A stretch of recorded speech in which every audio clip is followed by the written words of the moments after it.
संभाजीनगरमधील औरंगजेब कबरीची सुरक्षा वाढवण्यात आलेली आहे। औरंगजेबची कबर असलेला परिसर रेड झोन घोषित करण्यात आलाय।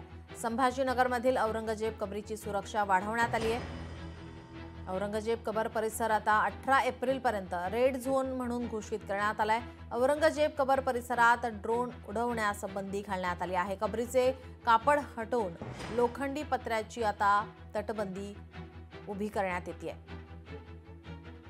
खुलताबाद येथील औरंगजेबची कबर काढण्याच्या मुद्द्यावरून राज्यभर वाद निर्माण झाले।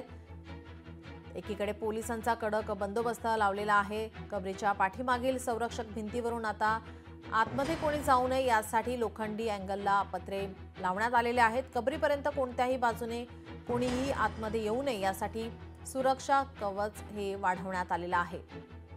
हा संपूर्ण परिसर आता रेड झोन घोषित करण्यात आलाय। या ठिकाणी ड्रोन उडवण्यास सुद्धा आता बंदी घालण्यात आलेली आहे।